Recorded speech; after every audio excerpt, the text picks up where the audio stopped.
सुप्रभात, नमस्कार। आप सभी का स्वागत है इस कोर्स में जिसका नाम है advance topics in wireless communication. मैं हूं प्रोफेसर विवेक अशोक बोहरा, IIIT दिल्ली से।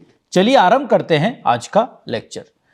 तो जैसे हमने पिछले कुछ लेक्चर्स में एक माइमो सिस्टम्स के बारे में अतिरिक्त जानकारी प्राप्त की, हमने देखा है कि एक माइमो सिस्टम्स को बेसिकली आप इस फॉर्म में रिप्रेजेंट कर सकते हैं y = hx + n, और h बेसिकली चैनल मैट्रिक्स है, और y जो है रिसीव वेक्टर है, और x जो है वो ट्रांसमिट वेक्टर है, और n जो है वो रिसीव नॉइस वेक्टर है। तो बेसिकली इस फॉर्म में आप एक माइमो सिस्टम को रिप्रेजेंट कर सकते हो। और हमने जनरली देखा कि y की जो साइज होती है वो r×1 ये है, हमने बेसिकली r रिसीव्ड सिंबल्स है, और h की जो साइज है वो बेसिकली r×t है, और x की जो साइज है वो t×1 है, और n की जो साइज है वो r×1 है।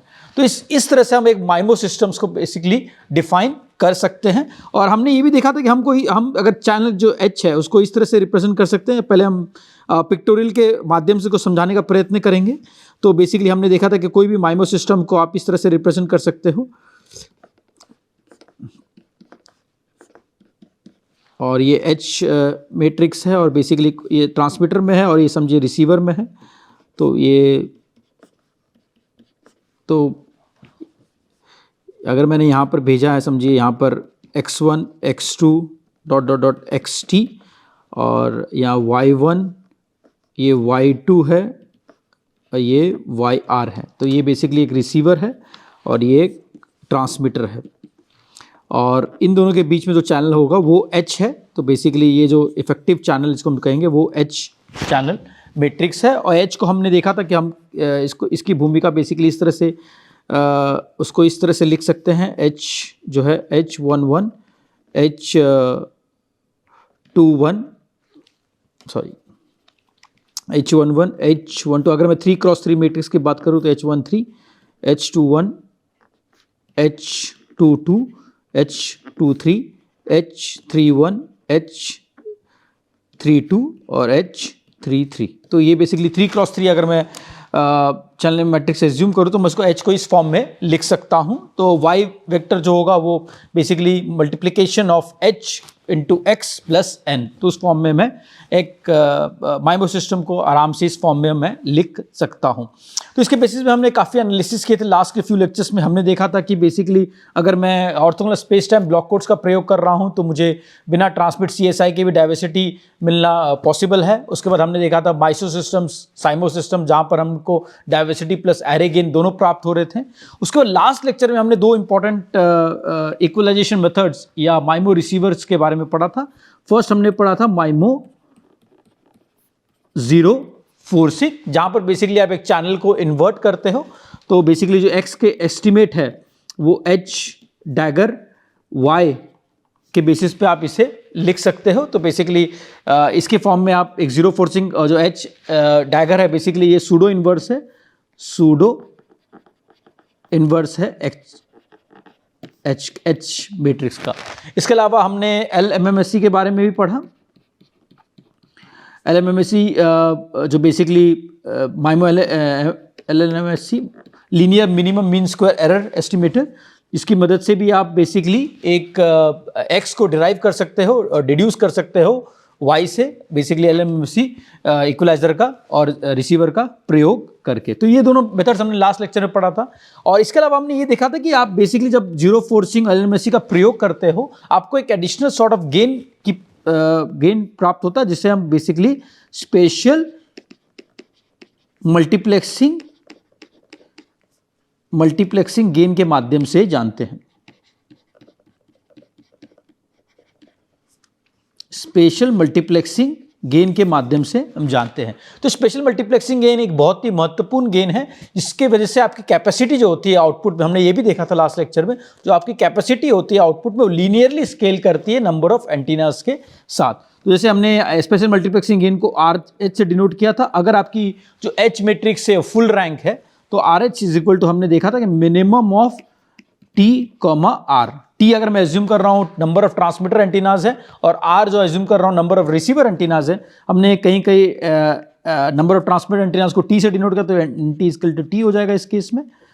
N R equal to R. तो ये मिनिमम ऑफ जो फुल रैंक है, तो R is equal to minimum of T comma R है। तो आर जो हमसे मल्टीप्लेक्सिंग गेन के माध्यम से डिनोट करते हैं। अगर आपकी एच मैट्रिक्स इल कंडीशन है, फुल रैंक नहीं है, तो आर एच की जो वैल्यू होगी वो लेस होगी minimum of T comma R से। और इसके साथ हमने देखा था कि अगर आपकी जो कैपेसिटी बढ़ेगी माइमो सिस्टम की, कैपेसिटी ऑफ माइमो सिस्टम, वो मैं इस फॉर्मूले से लिखता हूँ R H into capacity of SISO system. और कैपेसिटी ऑफ साइसो सिस्टम ने विस्तार में चैनल कैपेसिटी का जब हमने अध्ययन किया था, हमने उससे विस्तार में पढ़ा, तब हमने पढ़ा था capacity of a SISO system, single input single output system की। तो capacity of a MIMO system for with spatial multiplexing हम इस फॉर्म में उसे लिख सकते हैं। तो जैसे जैसे आपके आरएच की वैल्यू बढ़ेगी, आपकी कैपेसिटी लीनियरली स्केल होगी माइमो सिस्टम में।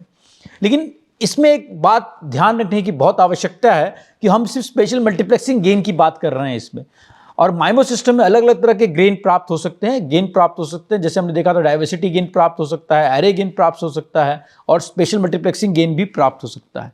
लेकिन ये तीनों गेन प्राप्त होने के लिए there is a trade off. अगर आपको फुल डाइवर्सिटी गेन चाहिए तो आपको स्पेशल मल्टीप्लेक्सिंग गेन में कॉम्प्रोमाइज करना पड़ेगा।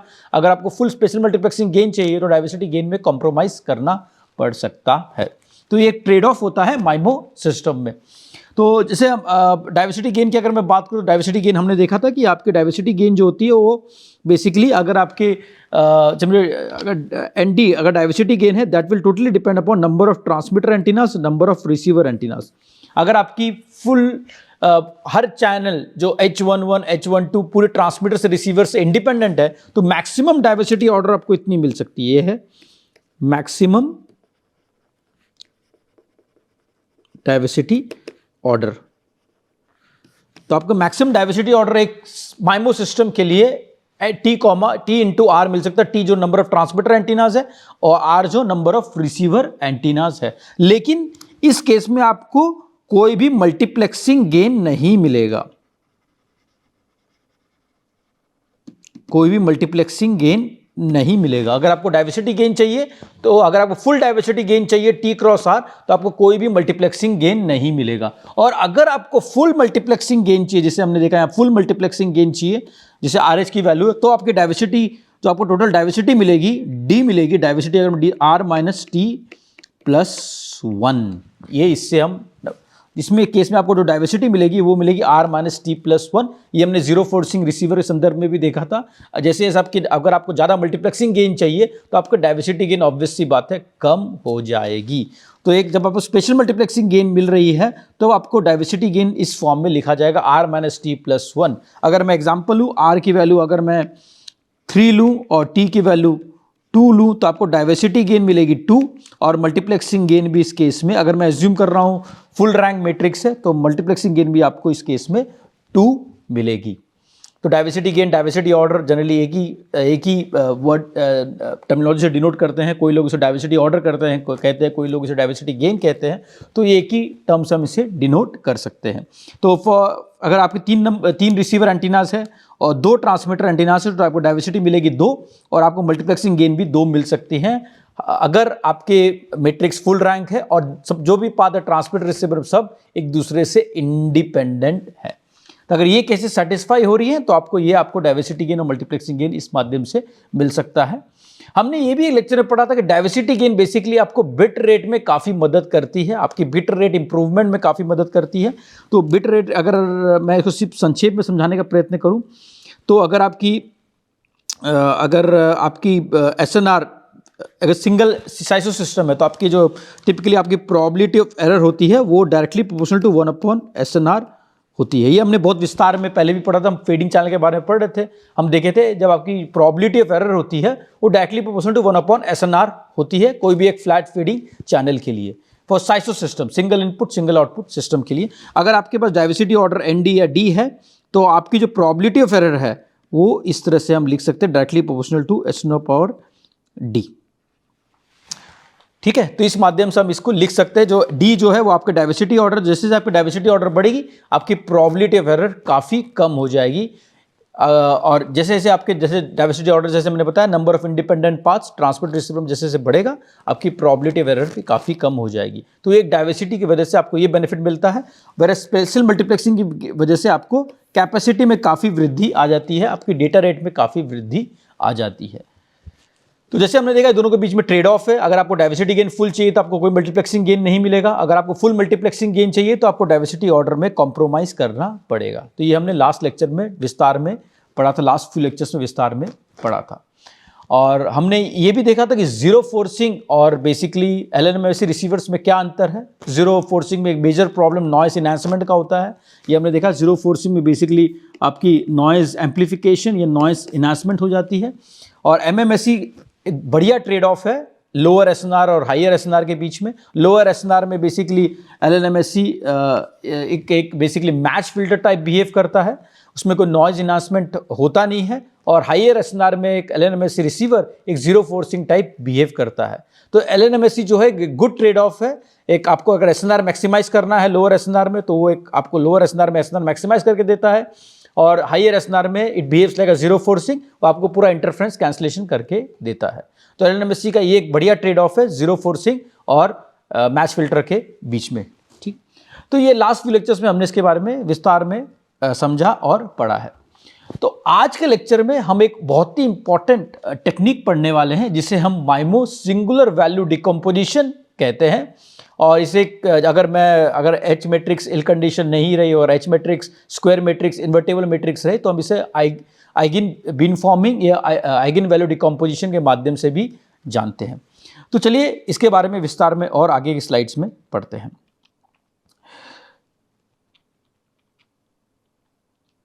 तो अगर मैं इसकी बात करूं ये पिक्टोरियल की, तो आप अगर देखोगे X1 X2 XT 3 transmitter antennas है, और इसमें हम दो तरह के प्रोसेस प्री कोडिंग और पोस्ट प्रोसेसिंग जिसे हम कहते हैं वो उसका प्रयोग होता है। उसके बारे में विस्तार में हम आगे जाके समझेंगे। आप हाल फिलहाल में इतना समझिए कि ट्रांसमीटर में एक प्री प्रोसेसिंग होता है इस केस में, इसे बहुत लोग प्री कोडिंग के नाम से भी जानते हैं, और प्री कोडिंग के लिए हम लोग मैट्रिक्स V का प्रयोग करेंगे। इसके बारे में हम आगे जाके समझेंगे।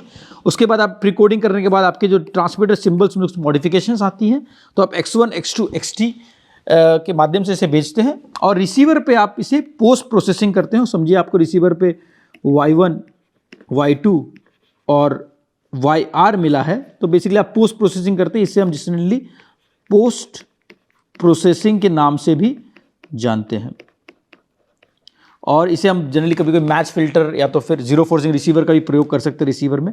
बट हम इसे भी फिलहाल के लिए समझेंगे, इसको बोलेंगे हम पोस्ट प्रोसेसिंग, जहां आप जो रिसीव सिंबल्स है Y1 Y2 YR पे पोस्ट प्रोसेसिंग करते हो, ताकि आपको Y1 Y2 और YR की प्राप्ति हो। तो ये पूरा जो सिस्टम मॉडल है यहाँ से यहाँ तक, अगर आप देखोगे यहाँ से यहाँ तक जो सिस्टम मॉडल है, ये बेसिकली हम इसको अगर पूरा कंबाइन मॉडल की तरह से अगर ट्रीट करेंगे तो इससे हम बेसिकली करेंगे डिकम्पोजिशन ऑफ अ माइमो चैनल।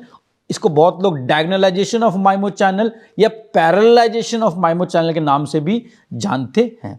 चलिए इसके बारे में विस्तार में और आगे पढ़ते हैं। हम किस तरह से एक माइमो चैनल को ब्रेक कर सकते हैं डिफरेंट पार्ट्स में, और हर एक पार्ट को यूटिलाइज करके किस तरह से एक पैरेलल माइमो चैनल्स को साइसोमाइल चैनल्स में कन्वर्ट कर सकते हैं। तो बेसिकली ये एक टेक्निक है पैरेललाइजेशन ऑफ माइमो चैनल का। चलिए इसके बारे में और विस्तार में हम समझने का प्रयत्न करते हैं। तो we now consider the case, हम अब इस केस में ये कंसीडर करेंगे। अभी तक जो भी हमने केस देखा है, अगर मैं इसकी बात करूँ orthogonal space time block codes की, या तो माइमो ZF रिसीवर की और माइमो LNMSC रिसीवर की, तो ये तो इसमें आपको पता होगा, जैसे मैं बताऊँ, जिसमें सिर्फ डाइवर्सिटी गेन मिलता है आपको, तो इसमें भी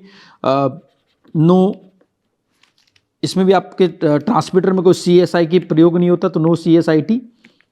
इसमें भी आपकी नो CSIT, इसमें भी आपकी नो CSIT। यानी तीनों केस में हम एज्यूम करते हैं कि ट्रांसमीटर में आपके चैनल स्टेट इंफॉर्मेशन नहीं है। तो तीनों केस में ये बेसिकली आपको सिर्फ डाइवर्सिटी गेन देता है,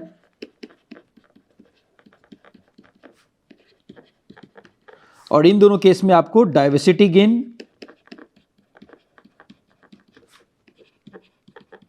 प्लस मल्टीप्लेक्सिंग गेन दोनों मिलता है।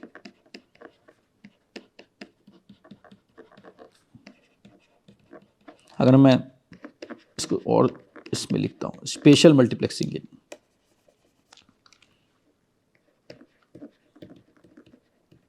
स्पेशल मल्टीप्लेक्सिंग गेन दोनों मिलता है इस केस में, और इसमें सिर्फ डाइवर्स। लेकिन तीनों केस में हमने देखा है कि आपने ये एज्यूम किया है कि आपके ट्रांसमीटर में CSIT मौजूद नहीं है। अगर मैं रिसीवर कंबाइनिंग टेक्निक्स की बात करूं, जैसे हमने पढ़ा था MRC, सिंगल कंबाइनिंग और इक्वल गेन कंबाइनिंग, उसमें भी हमने एज्यूम किया था ट्रांसमीटर में CSI नहीं है। अगर हम अब एज्यूम करते हैं कोई माइमो सिस्टम है, जैसे हमने पहले भी देखा कोई माइमो सिस्टम है y = hx + n, ठीक है, और इसमें हम एज्यूम कर रहे हैं कि रिसीवर के अलावा, इन तीनों केस में हमने ये एज्यूम किया था कि आपके पास CSIR है, यानी आपके ट्रांसमीटर में CSIR आपके रिसीवर पे है, बट ट्रांसमीटर में आपको CSIT नहीं है। अब अगर हम थोड़ा आगे बढ़कर ये एज्यूम करते हैं कि ट्रांसमीटर में भी आपके पास चैनल स्टेट इंफॉर्मेशन है, क्या मैं इसका प्रयोग करके और बेहतर परफॉर्मेंस अचीव कर सकता हूं माइमो सिस्टम के लिए? तो ये हम आगे जाके देखेंगे किस तरह से हम ट्रांसमीटर में अगर CSIT का प्रयोग करते हैं, अगर चैनल स्टेट इंफॉर्मेशन का प्रयोग करते हैं, किस तरह से हम माइमो सिस्टम की परफॉर्मेंस में और वृद्धि ला सकते हैं। तो हम now we are consider both transmitter and receiver have knowledge of H। हम एज्यूम कर रहे हैं कि ट्रांसमीटर के पास भी और रिसीवर के पास भी H की इंफॉर्मेशन है।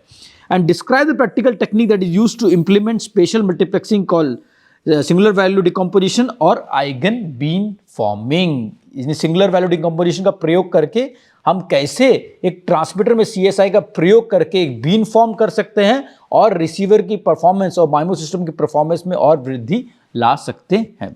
अगर ट्रांसमीटर के पास पावर है, जैसे अब अगर ट्रांसमीटर को पता है कि चैनल स्टेट इस तरह से बिहेव करेगा, तो एक ऑप्टिमल स्ट्रैटेजी का उपयोग कर सकता है ताकि आपकी कैपेसिटी और मैक्सिमाइज हो सके। तो हमने देखा है जैसे माइमो सिस्टम की कैपेसिटी की अगर आप परफॉर्मेंस देखोगे, जैसे मैंने पहले बताया था C माइमो = RH C साइसो। तो ये तो आपकी एक कैपेसिटी की इक्वेशन होगी। इससे हम बता सकते हैं कि जैसे number of transmitter receiver antenna आपकी बढ़ेंगी, जैसे जब आपकी कैपेसिटी में वृद्धि आएगी, लीनियरली आपकी कैपेसिटी बढ़ेगी। क्या इससे भी आगे जाके हम परफॉर्मेंस में इंप्रूवमेंट ला सकते हैं अगर आपके ट्रांसमीटर के पास CSI है? तो ये इक्वेशन में अभी हाल फिलहाल के लिए हम एज्यूम कर रहे हैं कि हर एक ट्रांसमीटर में आप इक्वल पावर एलोकेट कर रहे हो। अगर समझिए अगर टोटल पावर P है और आपके पास T ट्रांसमीटर एंटीना है, तो पावर एट ईच एंटीना अगर मैं I से डिनोट करूं तो P/T, ठीक है। हर एक एंटीना में आप इक्वल पावर डिनोट कर रहे हो। लेकिन अगर ट्रांसमीटर के पास CSI इंफॉर्मेशन है, तो ये बेसिकली पावर एडेप्टेशन कर सकता है, पावर एलोकेशन इस तरह से कर सकता है ताकि आपकी जो C माइमो है वो C माइमो मैक्स हो जाएगी, यानी कैपेसिटी में और वृद्धि आप ला सकते हो अगर आपके ट्रांसमीटर के पास चैनल स्टेट इंफॉर्मेशन है। ये एक बहुत ही महत्वपूर्ण चीज है जिसके बारे में हम आगे जाके और विस्तार में पढ़ते हैं। तो पहले हम एक सिंपल सिंगुलर वैल्यू डिकम्पोजिशन के बारे में ब्रीफ में समझते हैं। सिंगुलर वैल्यू डिकम्पोजिशन से मेरा तात्पर्य ये है, आप एक कोई भी चैनल मैट्रिक्स H है, रेक्टेंगुलर रहे, स्क्वायर रहे, कोई भी मैट्रिक्स है, उसको आप इस फॉर्म में आप लिख सकते हो U समेशन VH। तो समेशन इसको बेसिकली हम आगे जाके देखेंगे, डायगोनल मैट्रिक्स है,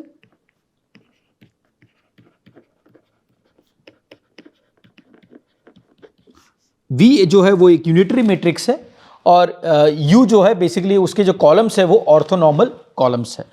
तो ये इस तरह से हम इस एक H मैट्रिक्स को फर्दर सेग्रीगेट कर सकते हैं 3 डिफरेंट मैट्रिसेस में, U, डायगोनल मैट्रिक्स और V। तो U जो है जैसे बताया मैंने उसके उसको जो कॉलम्स है वो ऑर्थोनॉर्मल कॉलम्स है, V जो है वो बेसिकली एक यूनिटरी मैट्रिक्स है। तो यूनिटरी मैट्रिक्स से मेरा तात्पर्य VH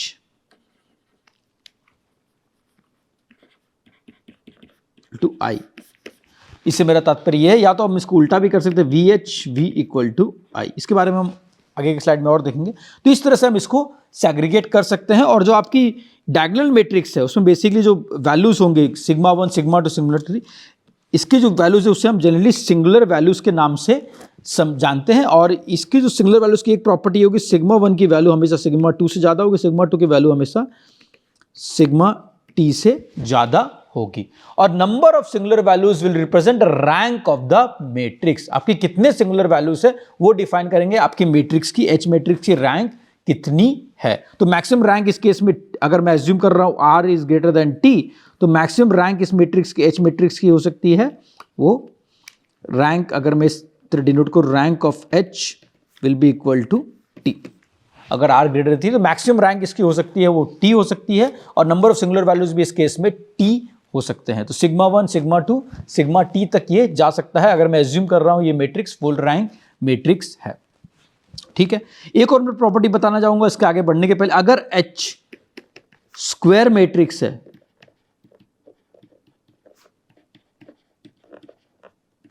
और R इक्वल टू T है, क्योंकि स्क्वायर मैट्रिक्स हो तो R इक्वल टू T होगा, और ये फुल रैंक है, तो U भी जो होगा, U भी एक यूनिटरी मैट्रिक्स होगा।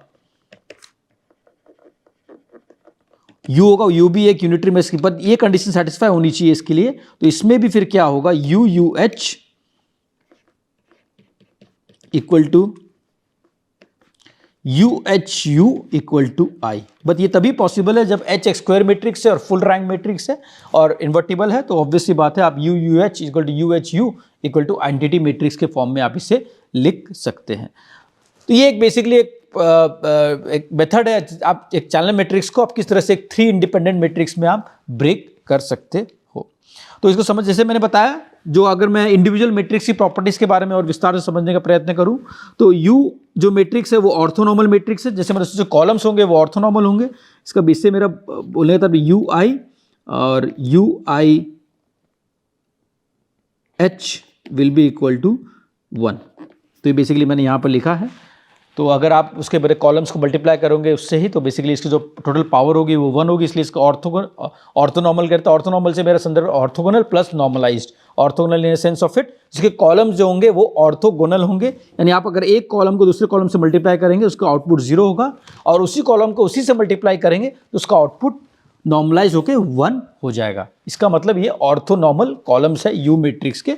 और ये मैंने जैसे बताया कि UH equal to U is equal to I होगा इस केस में, लेकिन UUH is not equal to I, क्योंकि जो आपकी H मैट्रिक्स है, अभी मैं एज्यूम कर रहा हूं R is not equal to T, और ये फुल रैंक नहीं है, ये एक रेक्टेंगुलर मैट्रिक्स है। तो इसके बेसिस पे या तो एक टॉल मैट्रिक्स है, उसके बेसिस पे ये प्रॉब्लम है। अगर लेकिन कोई केस के लिए अगर R इक्वल टू T रहेगा और ये स्क्वायर मैट्रिक्स है और फुल रैंक मैट्रिक्स है, तो मैं इसको इस फॉर्म में भी लिख सकता हूं, जैसे मैंने पहले भी बताया है।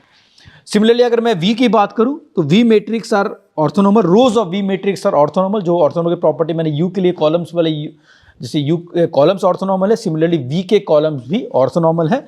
तो जैसे VI equal the whole square norm 2 is equal to 1 और VI into VJ equal to 0। तो यानी ये प्रॉपर्टी जो है वो ऑर्थोगोनल वाली प्रॉपर्टी है, और ये वाली प्रॉपर्टी जो है वो नॉर्मलाइजेशन वाली प्रॉपर्टी है। यानी इसकी जो टोटल पावर है वो 1 है हर एक कॉलम की, और जो हर एक टोटल पावर जो रो की है वो 1 है, और हर एक रो जो दूसरे रो से ऑर्थोगोनल है। और जैसे मैंने बताया V तो यूनिटरी मैट्रिक्स है, VH into VH is equal to I, और जो V का साइज हमने देखा था वो T क्रॉस T है। तो ऑब्वियस सी बात है I की जो साइज होगी यहाँ पर T होगी। तो इस केस में हम आराम से इसे फॉर्म में लिख सकते हैं, और यहाँ पर भी I की साइज वो होगी T होगी। तो अगर जैसे मैंने बताया अगर R इक्वल टू T है और ये फुल रैंक मैट्रिक्स है, तो UH equal to U, UUH is equal to I। तो इस केस में U भी एक यूनिटरी मैट्रिक्स हो जाएगा। Then U is a unitary matrix. और जैसे मैं बताया sigma 1, sigma 2, sigma 3, sigma T तक सिंगुलर वैल्यूज है, और number of singular values denote rank of the matrix. तो ये मैंने यहाँ पर भी लिखा है, और ये नॉन नेगेटिव और इंक्रीजिंग ऑर्डर है। तो बेसिकली सिग्मा 1 की वैल्यू सिग्मा 2 से ज़्यादा होगी, सिग्मा 2 की वैल्यू सिग्मा 3 से ज़्यादा होगी, और सिग्मा T की वैल्यू लोएस्ट होगी इस केस में। तो इस तरह से हम एक कोई भी जो एक चैनल मैट्रिक्स है H, उसको हम इस तरह से इस फॉर्म में डिकम्पोज कर सकते हैं U डायगोनल मैट्रिक्स और V के माध्यम से। V जो है वो यूनिटरी मैट्रिक्स है, U जो है उसके जो कॉलम्स है वो ऑर्थोनॉर्मल है। अगर H फुल रैंक है और R इक्वल टू T है तो U भी एक यूनिटरी मैट्रिक्स हो सकता है, और इससे फिर हम जनरली आइगन वैल्यू डिकम्पोजिशन के माध्यम से भी समझ सकते हैं। तो ये बेसिकली SVD डिकम्पोजिशन के बारे में हमने ब्रीफ में जानकारी प्राप्त की है। तो अगर मैं 1-2 एग्जाम्पल लूँ, बहुत सिंपल एग्जाम्पल है। अगर H आपका समझिए 2 क्रॉस 1 है, आपके दो रिसीवर है, एक ट्रांसमीटर है, तो यू की वैल्यू इसमें हाफ हाफ इस तरह से 1/√2 1 आप मैटलैब का प्रयोग करके भी इसे आराम से निकाल सकते हैं। और आपकी जो एक सिंगुलर वैल्यू होगी, क्योंकि इस मैट्रिक्स की रैंक जो है वो 1 है और वी की वैल्यू 1 होगी। तो अगर आप देखोगे यू की जो since columns of U are orthonormal, तो u1² अगर मैं basically half plus half is equal to 1, तो u अगर मैं इसे डिनोट करूं तो is equal to half plus half equal to 1, और सिंगुलर वैल्यू है सिग्मा 1 इक्वल टू √2। यानी आपको इसमें कोई स्पेशल मल्टीप्लेक्सिंग गेन आपको मिल नहीं सकता है, सिर्फ क्योंकि आपको एक ही सिंगुलर वैल्यू है सिग्मा 1 √2, क्योंकि रैंक इसकी आपकी 1 है, यानी RH की जो वैल्यू होगी इस केस में वो 1 होगी। अगर मैं दूसरा एग्जांपल लूँ H का, H12, ये देखोगे आप स्क्वायर मैट्रिक्स है 2x2 और ये स्क्वायर मैट्रिक्स है और फुल रैंक है।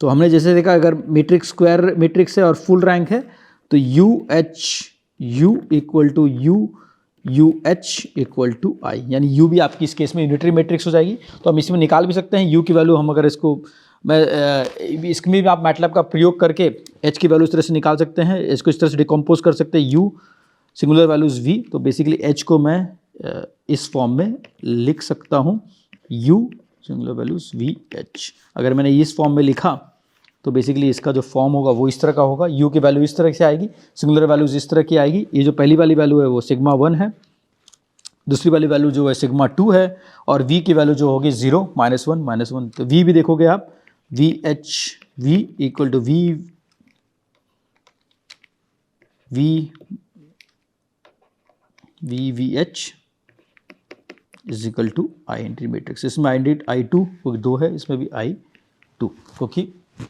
इसमें 2x2 मैट्रिक्स है ये। और अगर आप देखोगे इसमें जो रैंक की मैट्रिक्स है वो RH की वैल्यू हो जाएगी वो 2 होगी, और डिक्रीजिंग ऑर्डर है तो sigma 1 will always be greater than sigma 2। इसमें दो सिंगुलर वैल्यूज है, इसकी रैंक फुल रैंक है तो इसका दो मैट्रिक्स की रैंक 2 है, इसके मैक्सिमम स्पेशल मल्टीप्लेक्सिंग गेन जो पॉसिबल होगा इसमें 2 हो सकता है। तो इस तरह से हमने देखा कि हमने दो एग्जाम्पल लिए SVD के दो एग्जाम्पल H के, आगे जाके एक और एग्जाम्पल लेंगे इसे और अच्छी तरह समझने के लिए। तो एक और हम निकालने का प्रयत्न करते हैं H मैट्रिक्स, इसमें ये दिया हुआ, इसमें 3x3 मैट्रिक्स है, यानी R आपकी 3 है, T भी आपका 3 है, ठीक है। अगर ये फुल रैंक है तो इसमें RH की वैल्यू आपकी 3 हो सकती है, मिनिमम T, R, तो बेसिकली आपकी अगर फुल रैंक है तो इसमें मैक्सिमम स्पेशल मल्टीप्लिकेशन गेन आपको 3 मिल सकता है। और इसमें ये पूछा गया है कि इक्विवेलेंट पैरेलल चैनल मॉडल, तो हमें पता है इक्विवेलेंट पैरेलल चैनल मॉडल हम इस तरह से लिख सकते हैं, इसका SVD करके U सिग्मा VH, तो हम इस तरह में इसको फॉर्म में लिख सकते हैं। तो इसको हम बेसिकली मैटलैब के माध्यम से आराम से सॉल्व कर सकते हैं। मैं इसको डायरेक्टली सॉल्व करके आपको इसमें दिखाऊंगा। तो H की जो वैल्यू है उसको आप इस फॉर्म में लिख सकते हैं, ये U है, ये डायगोनल मैट्रिक्स है और ये VH मैट्रिक्स है। तो अगर आप देखोगे इसमें 3 सिंगुलर वैल्यूज है, ये है सिग्मा 1, ये है सिग्मा 2 और ये है सिग्मा 3, और important sigma 1 is greater than sigma 2 is greater than sigma 3। तो आपके 3 सिंगुलर मैट्रिक्स है, और जैसे मैंने बताया ये फुल रैंक है तो RH की वैल्यू 3 होगी। इस केस में भी आपको देखोगे U एक यूनिटरी मैट्रिक्स है और V भी एक यूनिटरी मैट्रिक्स है। तो लीडिंग टू 3 पैरेलल चैनल्स, में 3 पैरेलल चैनल्स पॉसिबल है, क्योंकि आपके 3 पैरेलल चैनल्स से ट्रांसमीटर रिसीवर के बीच में, यानी आपकी स्पेशल मल्टीप्लेक्सिंग गेन 3 हो सकती है। इसमें आप साइमल्टेनियसली 3 सिंबल्स भेज सकते हो। स्पेशल मल्टीप्लेक्सिंग जैसे मैं बताया, जैसे तात्पर्य यही है कि आप साइमल्टेनियसली 3 सिंबल भेज सकते हो। बेसिकली आप ट्रांसमीटर में X1, X2 और X3 भेज सकते हो, रिसीवर पे आपको Y1, Y2 और Y3 मिलेगा। रिसीवर पे आप तीनों का प्रयोग करके X1, X2, X3 को डिकोड कर सकते हो, इसलिए हम इसे स्पेशल मल्टीप्लेक्सिंग गेन ऑफ 3 कहते हैं, क्योंकि आपके 3 ट्रांसमीटर सिंबल्स आप साइमल्टेनियसली भेज सकते हो। इसमें एक इंपॉर्टेंट कैच ये है कि आपकी जो तीनों सिंगुलर वैल्यूज तीनों अलग अलग है, तो तीनों चैनल में आपको अलग अलग गेन प्राप्त होंगे। सिग्मा 1 की वैल्यू जैसे 1.33 है, आपको मैक्सिमम गेन सिग्मा 1 में मिलेगा, उससे कम गेन सिग्मा 2 में मिलेगा, और सबसे कम गेन सिग्मा 3 में मिलेगा। Note that this channels have diminishing return, जैसे सिग्मा 1 की वैल्यू ज़्यादा है सिग्मा 2 की वैल्यू सिग्मा 3 से ज़्यादा है, and very small gain on third channel. Hence the last channel will have higher probability of error and lower capacity.